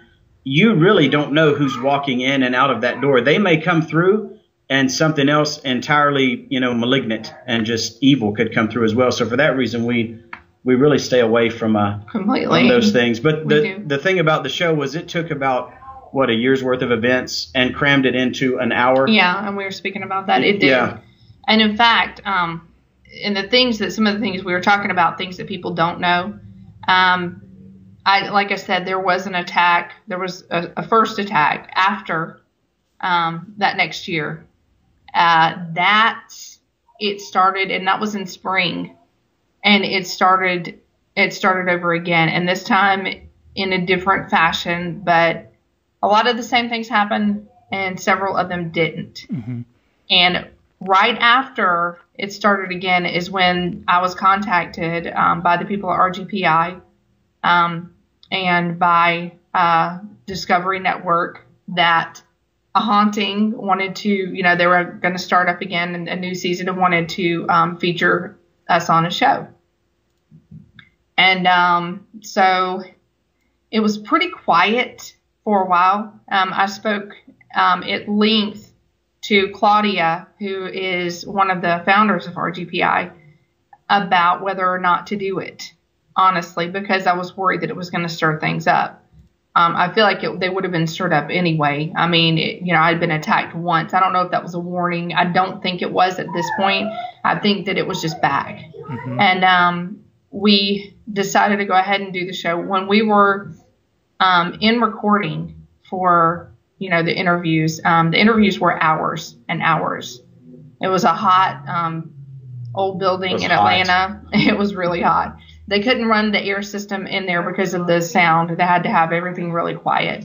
But while we were recording, it was there.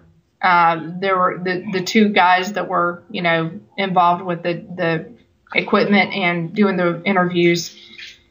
They heard and saw everything we did. I'm not sure how far into it was. I think it was toward the end of my interviews. In fact, I know it was because Father Darren was scheduled to interview right after me. Right.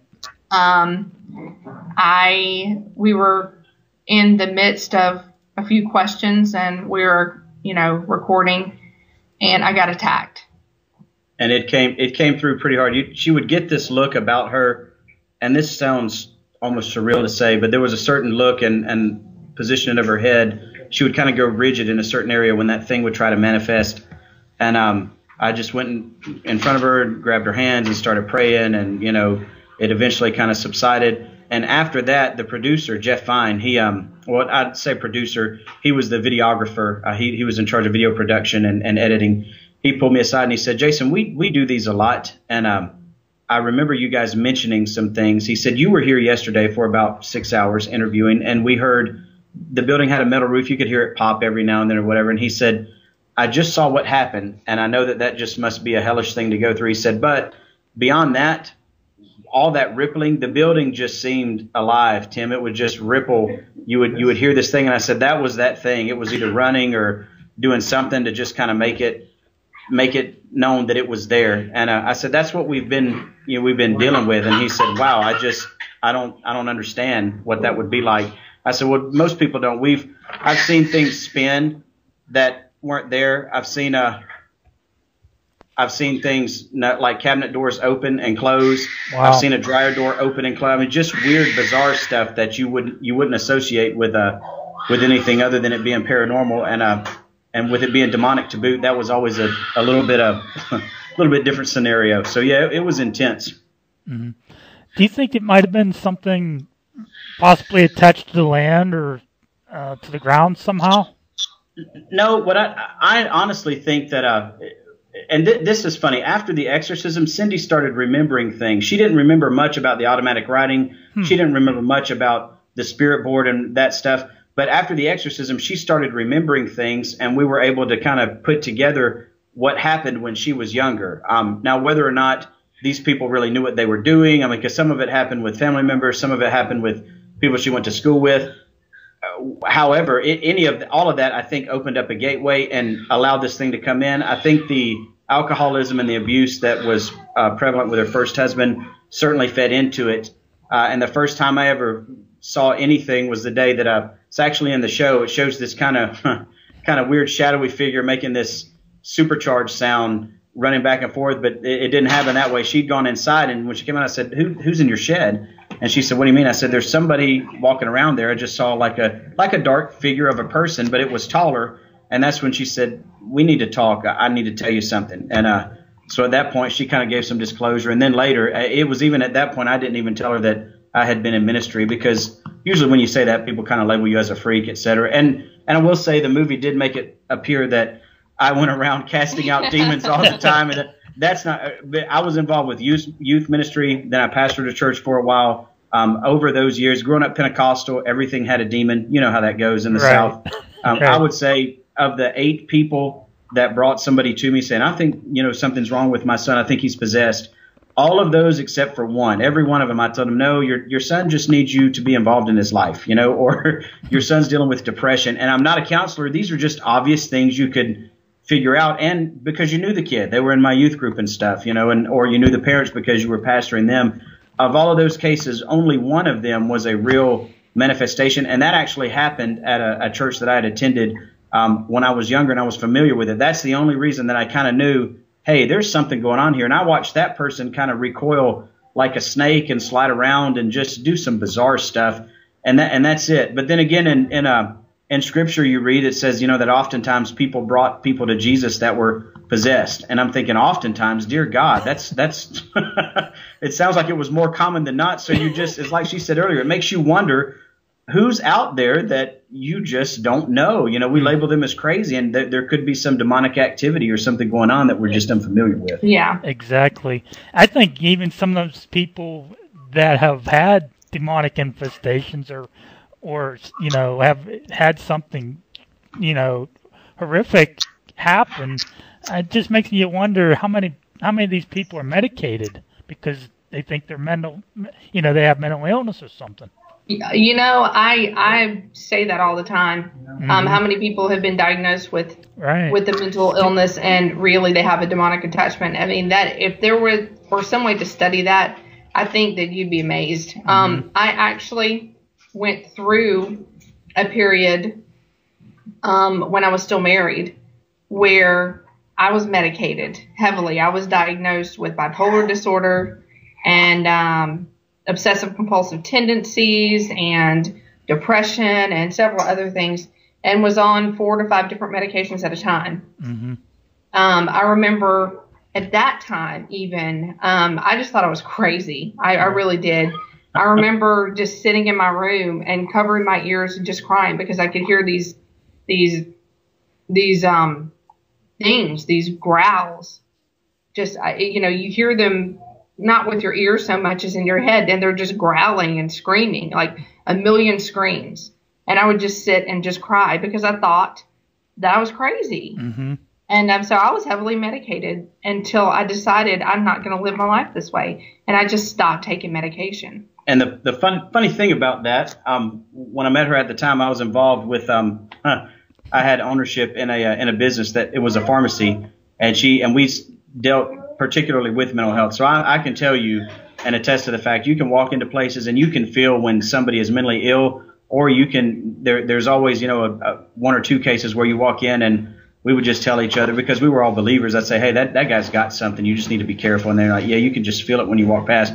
Right. But she told me the medicine she was on, and I told her, I said, you're not crazy. They've given you this stuff for antidepressant, et cetera. She hadn't been allowed to grieve yet. So once she's on the other side of that, ironically, the stuff that they had diagnosed her for having, they kind of did a misdiagnosis. We came to understand that she had ADD, and ADD and bipolar disorder. Bipolar disorder ADD is commonly misdiagnosed as bipolar disorder because, ADD people tend to be manic. Mm-hmm. Well, then when they're just normal, a psychiatrist will interpret that as I guess a depressed phase, and it's not. It's just her being normal. But when she's excited, I mean, anybody can tell you when Cindy's excited about something, she's really excited about it. So, and then when she's normal, it's just, so I can see why they would diagnose it. But I said, you don't have that. And it's been evident since then. I mean, you haven't taken any medicine. It's just, people were just, I don't fault them. They were just trying to do the best they could do, but it was a misdiagnosis. So we,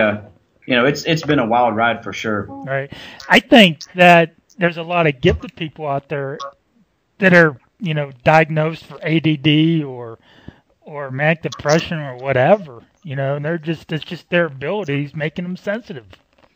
Yeah, it is. And I'll say this too. There are some people, anybody that has a case where they think there might be a legitimate demonic possession or infestation, oppression, anything of that matter, you need to be able to talk to somebody about that. You're not crazy, number one. Right. And there's always this amazing or incredible guilt burden that people carry around because she did. It's kind of like, when things happened in my past, etc. Mm-hmm. But then you read, I always take things, having formal ministry and having a theology degree, you take some things back to Scripture. There is that one story that's kind of glaring. You can either cut it out of the sacred text or leave it. But the people approach him and say, hey, this little kid's demon possessed. What's happening? He says, oh, yeah, oftentimes it'll grab him and try to throw him in the fire and burn him or throw him in the water and drown him. And the disciples are kind of really puzzled by this and want to try to play the sin blame game. And Jesus just heals the kid. In other words, if something wants to grab you, it's going to grab you. But I would, and yes, you could open a doorway, but these things are malevolent. They're just going to go around the earth and kind of pick somebody that's weak and attack them. But I will say this too. All of that said, if you can take the guilt and the shame away, you got to look at it this way. And this applies to whether you're a believer or not. Even if you're an agnostic, you believe something's up there. You just believe that it is uninvolved. Right. I happen to believe that there's a God. So if God is okay with something like this attacking you and latching onto you, you really got to ask yourself the question and go down that rabbit hole. Why? And the only logical conclusion you come to is that it's not a threat. Demonic possession is not a threat to your spiritual being. Therefore, why are you so quick to attach guilt to that or say, I did this or I contributed, when sometimes these people haven't? Sometimes they have, but if they haven't, you've really got to separate those two. Otherwise, that thing will, even though you're set free from that demonic possession, you will haunt yourself for the rest of your life just because you feel guilty about it. And there's got to be a forgiveness there and a letting go. But in order for that to happen, you have to have a good support group and you have to have an awesome counselor, somebody that you can just talk to and bleed privately with so you don't feel like a freak. Mm-hmm. Well, I think that, for me, there was a lot of overwhelming guilt, and that was kind of the foothold for this thing, was the guilt. It feeds on that. Oh, yeah. It absolutely fed on that. That was my huge weakness, and that's definitely how it operated, and it did so very well. I mean, there were times there's really no way to kind of reflect how it feels like inside your head for this to be going on. Mm-hmm. I mean, if people think that you just have these attacks and that you don't know what's going on and that you just wake up like what happened, and that's not true. You're very aware, and you know when it's around, you know when it's coming, you know when it's gonna attack, and it'll tell me, it would speak to me. Right. And it would tell me, I'm going to get you, at this certain time when you're here or when you're there or when you're with this person or that person. And whether it did or not. Yeah. Right. But it would tell me it was going to. And it would threaten me. And I would make bargains. I'd bargain with this thing. I'd say, please just don't. Not now. You can do, what, when I get home, do what you want to do, but don't. And that's dangerous. That is dangerous to try to make deals with these things. Mm-hmm. That's so dangerous. It would attack my daughter. There were times when it would scratch her and we'd have scratches on us. She would too. And I would get upset and say, you know what, leave her alone. You've got me. Don't touch her. Just, I will do whatever you want. Leave her alone. And that's dangerous. That's the most dangerous thing you can do. And I did all those things. And it's one of those things where, I was doing this unwittingly. I mean, you don't know how dangerous it is. A lot of people don't anyway. And people need to know what it is that makes you so susceptible. Right. And, what makes you a target. Mm-hmm. Jason, with you being a Christian and reading the Bible and knowing the Bible, do you think you were a threat to this thing? Well, some people have said that, but after dealing with it, I'll tell you this. I think those things obviously don't like anything that are associated with the light. Right. So if you're a believer, it doesn't like you. But to say that I'm a threat to it, I think is because I don't view it as me. It's Christ in me that's doing whatever it was doing. And and my life was completely upside down at the time anyway. I mean, I was just not myself anyway. But to say that, I don't think that I necessarily was a threat, but I think that anybody that was familiar, I think that the threat lie in the fact that there was a knowledge of, hey, this thing is demonic, and I know God, and I can ask God to intervene. I think that was the threat that was perceived, but it wasn't Jason Britt. But yeah, I see what you're saying, and I think that for these things, it can be a threat. But I've told some other people that are really close to me, hey, make no mistake, if these things want to attack you, they really don't care how strong your faith is. They're just going to walk in and throw a tornado your way. The only thing that stops that is God. And if you pray to God, you dang sure better hope that he shows up, or else you don't have a chance. Now, as a believer, you just never think that when you pray, God isn't going to show up. You know, that's just not in your mind. But I have to disagree with him. I have to disagree because I feel like that, yeah, he was a threat because it didn't like him. It did not. Well, I was close to you, though. Yeah, so. it did, but it didn't That's particularly. why. Right. Yeah, it particularly did not like him. It did not like when he prayed. It did not like a lot of things, and it would speak to me about him a lot. The creepiest experience was the night that we were in bed, and I was praying, and she said, "Stop praying." And I'd just been moving my mouth, whatever, and I said, "I'm not praying." I just told a bold-faced lie, and I was thinking, okay, you thing, let's see how crafty you are, and so I just started praying in my head. And she said, "Stop praying." And I said, "I don't know what you're talking about." And she said, "Yes, you do."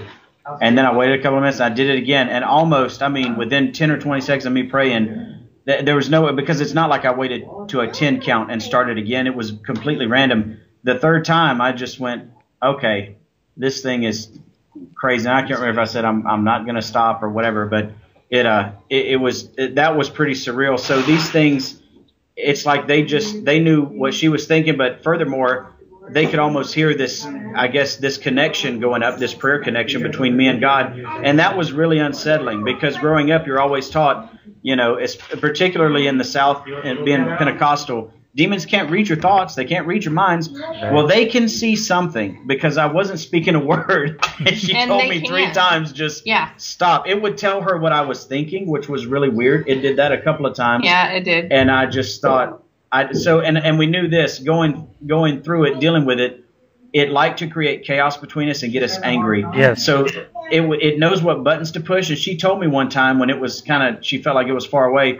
When I mention stuff, don't get mad. And that's very hard for me because I'm not really a type A personality, but I'm certainly that leader kind of guy, but not just anal about everything. But I do. I mean, I'm a guy. I like to sweat and if it go out work in the yard. If we're going to do something, let's get dirty. Right. Well, that was very hard to rein that in, but we managed to. Sometimes we kind of failed because it just there were people at the end of the day, and it wasn't like it was coming through her going, oh, rah, rah, rah. It was her voice just getting really, really belligerent, and that was hard to do. It was a bunch of mental gymnastics, essentially. It was a lot of that, and much more than I spoke about. There was so much more going on in my head than I would admit to.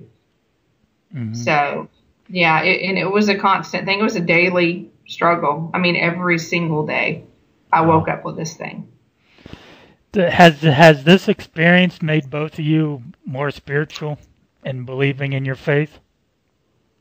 For me, it was a game changer, and not so much. I could just see how I had fallen from that place. And, I honestly, everything that I'd been through at that point beforehand, my faith was weak. It was weak. It was hard because of what my husband did, because of everything I'd been through. It was hard to believe because, there was not a lot of light in my life. So for me, it definitely challenged me. That was for sure. For me, oddly enough, it's almost like the word relaxed isn't, I guess, just for lack of a better term. I feel like my faith is more relaxed simply because I guess the old thing where once you've gone through something like this, you're not really going to be challenged with anything that's going to be worse. Right. And Cindy will tell you, I tend to be kind of an introspective guy. I'll sit on the porch and read and think about stuff or, post stuff about faith or whatever. Just I like to go deep and kind of wade out in those waters. But walking backwards out of that, there are so many times in my life where I think, man, I wish I would not have sweated the small stuff. Who cares about X, Y, or Z? Let's just focus on what's important. Because God showed up when everything else could have gone to hell in a handbasket, and he picked up the handbasket and said, I've got this. So why in the world do I spend my life trying to achieve this or that and stress when things don't work out this way or that way and act like the sky is falling when I've been through this? So it's really kind of, I guess, made me see the forest despite the trees, because I always considered myself, I can see the forest. No, Jason Britt looked at the trees a lot. So now he kind of looks at the bigger picture, and it's and I still, hold firmly to my faith and belief in God. Everything good in my life is from him and has come from him. I won't deny that at all, but I certainly have a more relaxed relationship with him, I think, as a result of this. And it just makes me wonder how many people have a relaxed relationship with God and not be stressed out over bullshit basically in their life, Yeah, absolutely. Because you're taught, certain things are evil and bad and wicked, and once you stop worrying about sending gay people to hell and people that drink or people that like to smoke cigars or cigarettes, and you just get around people and listen to their story, they're fascinating. And hey, if you're hooked on crack and you love God, let's start right there. I'm not going to worry about that. That thing will work itself out later, and God will put somebody else. But I've been face to face with something that really could have killed me. Cindy would tell me often, it said it wants me to kill you. It would tell her, pick up this knife and just stab him in the back. When I was over there, I didn't know it was doing this, but I never really felt afraid either. It's funny watching some of these haunting shows where these people, you can tell when they're interviewed, they're just terrified. We weren't. We were exhausted. We were just tired. Yeah. And it's like, just go away today. It's like every day you don't want to wake up and play MMA fighting with this thing. Just go the heck away and leave us alone. I think and I look back now and wonder how I did it. There were times though when I was I had a lot of problems sleeping, and I wouldn't sleep at night because I knew when I laid down, it was going to be there. It was going to either be in a dream, or it was going to be beside my bed, or it was going to be on my bed. It was going to come through there was always the clawing at the walls, and the banging and the knocking and the growling. It was a constant fight. And the level of exhaustion, it's indescribable. Mm-hmm. You just can't imagine how mentally, emotionally, and spiritually taxing just going through it is. I can imagine. Like I said earlier, your story and your experience is a lot like, a few other people that I've talked to that have hauntings as well, and manifestations and things. And, Bob Kramer and his family, they're a good example of that. But what Bob wants to tell everybody is they overcome good and faith in God and everything. It overcome all that evil. Oh, we're living proof. Mm-hmm. I think that's one of the bigger messages that I want to put out, and that I want people to understand, especially people who are going through this or who have gone through it. First of all, these things, just because you banish them doesn't mean they're going to go away and stay gone. And doesn't mean that you're not going to have to deal with it again, but you fight and you believe, and good and faith in God, good does triumph. It does. Mm-hmm. And you have to have belief in that. And you have to hold on to that. It does happen, and happy endings are real. You can come through these things. There's light at the end of the tunnel. All those good things. It can happen. And your faith, I think your faith that plays into it, like you said, good dispels evil. Once your faith is worked out and you've got a good grasp of how that should look and how it operates in you, whatever, the fear goes away. Mm-hmm. So if you're a demonic entity, which pisses you off more? You coming to somebody and telling them, I'm going to make your life miserable, I'm going to tear you up one side and down the other, blah, blah, blah, and having them recoil in fear, say, please don't, I'll fight you, please don't, please. Or having it come to you and say, I'm going to tear you up, blah, blah, blah. And you just look at it and say, okay, go ahead, and just walk away. I mean, what that's faith right there. Once you've been through it, you kind of know, I know what I'm getting. I know what your worst, and that's your best game. That's all you've got. And at the end of the day, the lie is you don't own me. There was a possession, but it was temporary. It wasn't permanent. Mm-hmm. And so, yes, if you cling to your faith and you work that out and hold fast to it, then, yeah, these things, they become toothless tigers at the end of the day. And they're really not that much of a threat to you at that point. Like Cindy says, they're all around, but they're not just – they know that they can't get in open windows anymore. Right. Wow, this has been an incredible 2 hours. That's for sure. Thank you. We've covered a lot of ground. We have. And there's so much more. There's just so much more to it. I'm actually in the middle of writing a book. I was just going to ask you that. Yes, I am. That's awesome. It's a work in progress. Writing a book with a 9-month-old is not, the ideal situation, but we're working through it. And but it's going to be titled as the show. It's going to be The Exorcism of Cindy Sauer. And it's going to cover, things that the show didn't cover, mm-hmm. and take us up to the point of the first exorcism. I am planning already another book, a sequel that's going to cover what happened between the first and second exorcism, and so that'll be to follow. But we're not quite sure exactly when the book will be done. It's getting there, but it's going to be available on Amazon when I am finished, and I'll keep everybody updated on that. When I just seen your episode here last week, and I was like, yeah, something drew me to you guys. I had to bring you on the show. I had to talk to you. I wanted to talk about your experience and about your faith in the end, and it was really awesome. Well, we appreciate it so much. Us. Yeah. I do. That's what I want to do. I want to get the word out, and I appreciate you allowing me to do that and allowing me to tell the story. You're welcome. You guys are welcome back on the show anytime. Anytime you'll have us, just let us know. We're happy to do it. Mm-hmm. I'm going to go ahead and it's almost 8:00 p.m. Eastern here, and I want to play a song. God with us, mercy me at the end of the show. I think that's kind of fitting. Thank you. Yeah, I do too. Awesome. Thanks. All right. You were listening to the Supernatural Realm on the Z Talk Radio Network with my guests, Cindy and Jason. It was an honor. It was a privilege to be able to talk to you two and to hear your story. And what an incredible one it was. So, let me know when the book comes out, and absolutely keep in touch. Add me on Facebook Thank or you. whatever. I love to keep in touch with you guys. All right, thank you. You're welcome. Well, guys, we're going to go ahead and end the show here, and I'm going to go ahead and play "God with Us" by Mercy Me.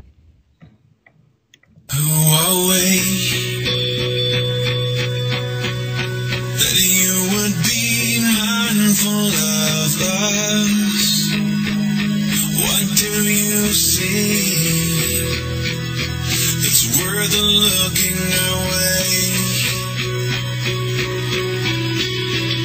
We are free in ways that we never should be. Sweet relief from the grip of these chains.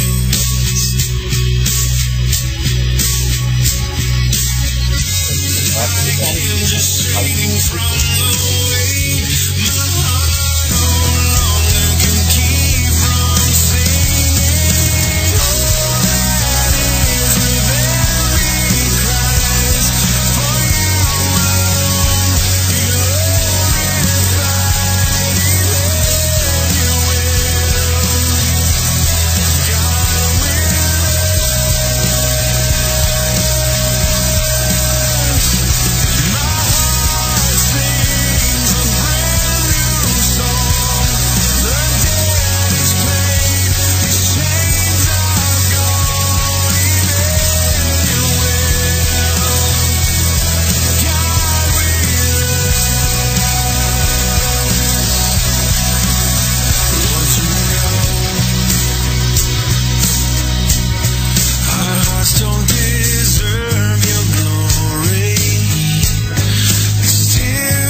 going through?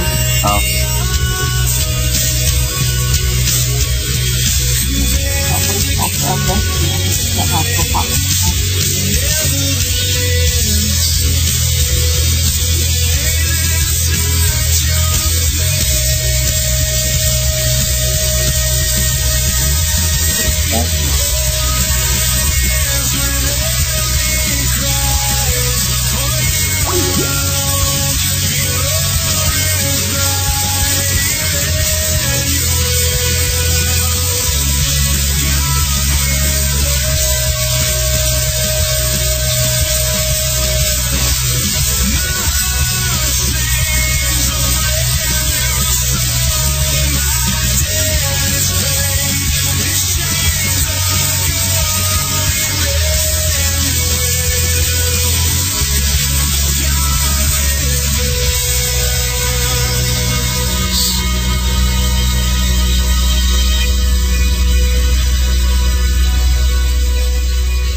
Wow, what a story, guys. I mean, to have something like that happen in your life, to have an infestation like that, and to be able to overcome, that is just incredible.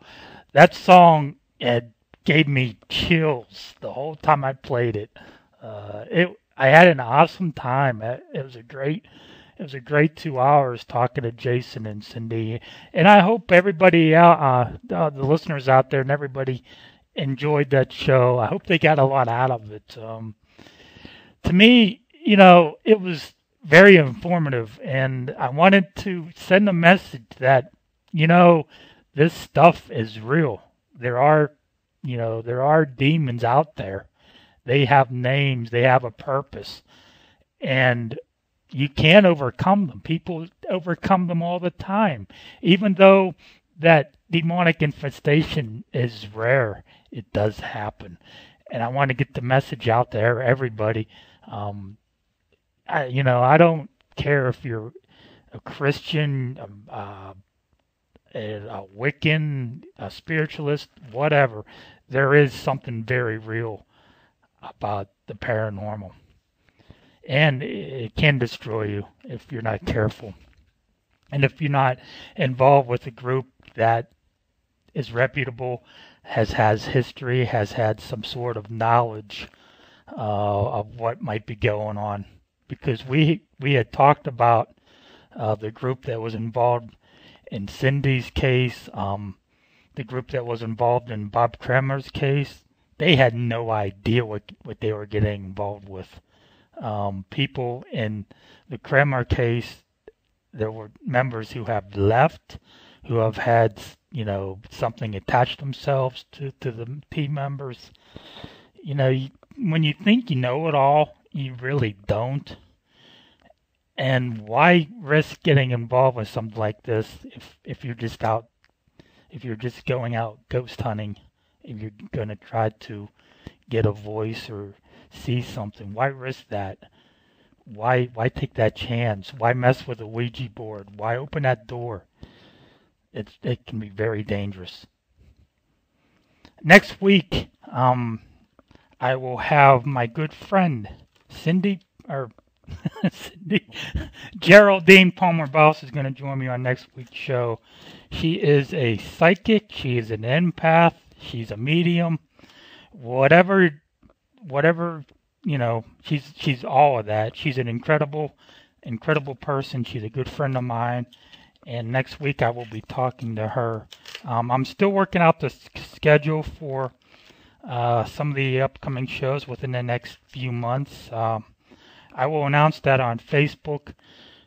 Whoever wants to tune in, I will announce the guests and the times and everything. I'll make banners like I had started doing the past few weeks, because my good friend Dallas Stump was gracious enough to send me the program that I can create these banners for the show and for you listeners as well. So I hope everybody enjoyed the show, and Be sure to tune in next week. I will be uploading the podcast for tonight's show on ztalkradio.com on the website. Just click on the archive and then scroll down to Supernatural Realm Radio Show, and you could download it. You could listen to it. Whatever you want to do, just be sure to listen to the show if you missed it tonight. It was very informative. I want to thank Cindy and Jason for joining me on the show tonight. I'm going to go ahead and end the song here and end the show, play a song, end the song, whatever. So I'm going to go ahead and play that, and I hope everybody tunes in next week. And like I said, we're going to have a great guest as like we did tonight, as we do every week here on the Z Talk Radio Network. So I'm going to go ahead and play the ending song. It's Time for Me to Fly. Good night, everybody.